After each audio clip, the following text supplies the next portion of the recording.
السلام علیکم. دنیا پوڈ کاسٹ سے میں ہوں عدیل وڑائج. پاک بھارت جنگ میں تو پاکستان کو فتح مل گئی، لیکن اگلا مرحلہ بہت کرٹیکل ہے. سفارتی میز پہ، مذاکرات کی میز پہ دونوں ملک جو ہیں بیٹھنے جا رہے ہیں. اس میں پاکستان کے لیے کیا مواقع ہیں، خاص طور پہ کشمیر کا معاملہ، سندھ طاس کا معاملہ جو ہے، اس پہ کیا ہونے جا رہا ہے. ہمارے ساتھ موجود ہیں مشاہد حسین سید صاحب. بہت شکریہ سر، آپ نے جوائن کیا. سر یہ بتائیے کہ جنگ امریکہ نے ختم کرا دی، کیا خطرہ ابھی باقی ہے؟ سر جنگ تو ہوئی نہیں، جنگ کی کوشش ہوئی تھی جو ناکام بنا دی گئی. اور ناکام امریکہ نے نہیں بنائی، ہماری بہادر مسلح افواج نے بنائی ہے. 2 دفعہ انہوں نے پنگے لیے. راؤنڈ 1 6 جہاز گر گئے ان کے، جو سب سے بڑا ان کا لاس تھا آفٹر 71. اور پھر انہوں نے پرووک کیا. راؤنڈ 2 ہم نے بلف کال کیا، وہ 15 گھنٹے کا وہ ہوئی جو کلیش ہوا. اس میں بھی ان کا جو حال ہو گیا، انہوں نے پھر منتیں کی امریکہ کی کہ سیز فائر کرایا جائے تاکہ اور ان کو نہ شکست ہو اور بری طرح پھینٹی نہ پڑے. تو اس حوالے سے میں سمجھتا ہوں کہ یہ جو پہلے پس منظر تھا کہ ہندوستان نے کہا کہ ایک نیا نارمل بنا رہے ہیں، ہم نے ڈیٹرنس کنونشنل میں بھی ریسٹور کر دی. نیوکلیر میں تو ڈیٹرنس ہے کیونکہ وہ ان کے پاس بھی نیوکلیر ویپنز ہیں، ہمارے پاس بھی ہیں، لیکن ان کا خیال تھا کہ ہمیں بلیک میل کریں گے، ہمیں بلی کریں گے، کوشش کریں گے تھرو کنونشنل امبیلنس، کیونکہ بندے زیادہ ہیں، ٹیکنالوجی زیادہ ہے، جہاز زیادہ ہیں، لیکن وہ ایکولائز ہم نے کر دیا. دوسرا ان کا تھا کہ 5 اگست 2019 کے بعد ان کا خیال تھا کہ مسئلہ کشمیر دفن ہو چکا ہے، وہ زندہ ہو گیا. اور تیسرا ان کا خیال تھا کہ وہ مغرب کے ایما پر، ویسٹ کے ایما پر، امریکہ کے ایما پر وہ چین کے مقابلے کے لیے تیار کیے جا رہے تھے اس خطے میں، اور اس خطے کے پولیس مین کا رول ادا کریں گے. وہ بھی ختم ہو گیا کیونکہ اگر وہ پاکستان کا مقابلہ نہیں کر سکتے تو چین تو بہت دور کی بات ہے. تو اس وقت پوری صورتحال تبدیل ہو چکی ہے. ایک تھرڈ پارٹی نے مداخلت کی ہے ان کے کہنے پر، ان کی دعوت پر. یونائٹڈ اسٹیٹس آف امریکہ، انہوں نے پاکستان اور ہندوستان کو برابری کا مقام دے دیا ہے، اور انہوں نے کہا کہ مذاکرات کریں بشمول کشمیر کے. تو یہ میرے خیال میں ہماری پاکستان کی بہت بڑی سفارتی، فوجی، سیاسی اور اسٹریٹجک فتح ہے. سر جس معاملے پہ بھارت بات بھی نہیں کرنے کے لیے تیار تھا، وہ 2019 میں چیپٹر کلوز کر چکا تھا، آخر ایسا کیا حالات پیدا ہو گئے کہ اس کو گھٹنے ٹیکنے پڑے؟ کشمیر کے معاملے پہ مودی کو اپنی سیاست داؤ پہ لگانی پڑ گئی. دیکھیں جی، وہ کہتے ہیں کہ کوئی مس کیلکولیشن ہوتی ہے، اس مس کیلکولیشن کے جو نتائج ہوتے ہیں ان کے کنٹرول میں نہیں ہوتے. ان کا خیال تھا کہ ہم بڑی طاقت ہیں، پاکستان کے اندر اس طرح شاید حالات ان کے خیال کے مطابق نہیں تھے. ان کا خیال تھا کہ ہمارے پاس شاید وہ ہمت، صلاحیت، قوت اور نیت نہیں ہے کہ ہم ان کی جارحیت کا جواب دے سکیں. تو یہ مس کیلکولیشن اگر تاریخ کے اسٹوڈنٹ ہے تو ہٹلر نے کی تھی 1941 میں. بڑا اس کا کامیاب جا رہا تھا یورپ میں کیمپین.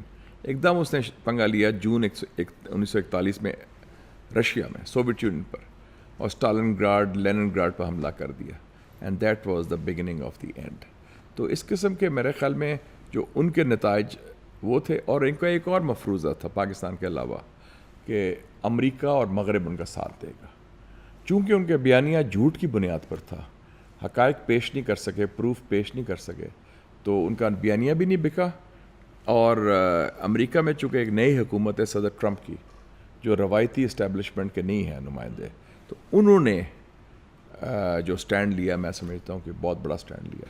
5 ملکوں کی ٹیکنالوجیز کی لڑائی تھی، رشیا اور پاکستان کے جنگی ٹیکنالوجی کے ساتھ. اتنی بڑی ان کے لیے سبکی کا سامنا کرنا پڑا. دنیا کی دفاعی انڈسٹری میں کتنا بڑا بھونچال آ چکا ہے اس وقت. لیکن اس میں ٹیکنالوجی صرف نہیں ہے، it's the man behind the gun, the man behind the machine.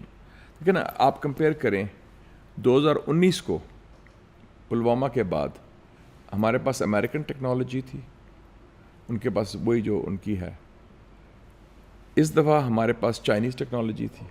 تو اس کا مطلب ہے کہ ٹیکنالوجی تو اس وقت امریکن تھی، اب چائنیز تھی، ان کے پاس وہی ٹیکنالوجی، ان کے پاس ایڈوانس زیادہ تھی. رافیل بھی تھے اس دفعہ، اور مودی نے کہا تھا 2 مارچ 2019 کو کہ کاش میرے پاس رافائل ہوتے تو یہ حالات نہ ہوتے. تو میں سمجھتا ہوں کہ اس میں ہماری جو ایئر فورس ہے پاکستانی اس کی پروفیشنلزم، اس کی صلاحیت، پائلٹس کی جو کیپیبلٹیز ہیں ان کو بھی سلام پیش کرتا ہوں. پھر ضمنی ایک پراکسی جنگ بھی ہوگی، اور آپ دیکھیں کہ جو French technology means NATO technology, اس کا نیٹو کے جہاز ہے نا جی، اور بڑے state of the art Mach 5 جسے کہتے ہیں، $300 ملین کا ایک جہاز ہے. پھر رشین ٹیکنالوجی S-400، تو وہ سارا ہم نے کر دیا. پھر ہمارے اپنی انڈیجنسلی ڈیولپڈ کنسیوڈ ڈپلائڈ ٹیکنالوجی ہے سائبر وارفیئر کی. تو ایک نیا ایلیمنٹ جو ہے الیکٹرانک وارفیئر، سائبر سپریمیسی ہم نے جو قائم کی، وہ ہماری ایک اپنی ایک ایڈوانس ٹیکنالوجی کی بنیاد پر تھی. تو ہم نے ایک ہول آف سسٹم اپروچ کی. اب جو ماضی کی روایتی جنگ کی طرح نہیں لڑے، تو اس کو تیاری بھی تھی اور اس میں پورا کوآرڈینیشن بھی تھی، اور خاص طور پہ جو فوج اور ایئر فورس کی coordination, it made a big difference. Sir یہ بتائیے کہ اس وقت خطے کے ڈائنامکس کتنے تبدیل ہو چکے ہیں؟ یعنی آج سے 12-15 دن پہلے کا پاکستان اور اس کی چین کے ساتھ دوستی، اس وقت دنیا اس خطے کو کس طرح سے دیکھ رہی ہے؟ دیکھیں جی، 2-3 چیزیں بڑی امپورٹنٹ ہیں. 3 حوالے سے بہت بڑی تبدیلی آ رہی ہے. ایک تو ہندوستان کا جو وقار تھا وہ بہت گرا ہے. پاکستان کا جو مقام تھا وہ بہت اونچا گیا ہے، اور یہ میں کہوں گا کہ 16 گھنٹے میں ہوا ہے. 1 گھنٹہ راؤنڈ 1 اور 15 گھنٹے راؤنڈ 2. راؤنڈ 2 کب تھا؟ 10 مئی کو 2 بجے صبح شروع کیا اور شام کو 5 بجے ختم ہوا. وہ بھی انہوں نے بڑی محنت سماج کی، امریکنز کے ٹیلی فون آئے، مارکو روبیو وغیرہ کے. اور تیسرا جو ہے وہ چائنا ہے.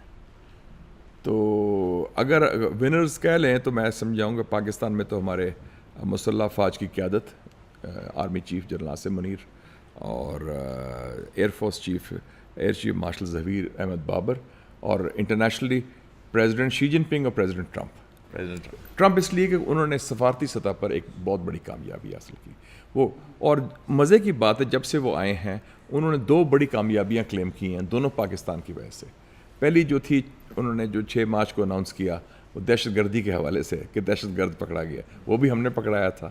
اور دوسری کامیابی جو امن کے حوالے سے انہوں نے کہا کہ میں نے صلح کرائی، جنگ ختم کرائی، یا نیوکلیئر کا جو خطرہ تھا جنگ کا، وہ بھی ہمارے وجہ سے ہوا. تو اس کا مطلب پاکستان کی جو اسٹریٹجک اہمیت ہے، اور کچھ ہمارے نادان دوست کہتے تھے کہ پاکستان اب اس کی اہمیت نہیں رہی.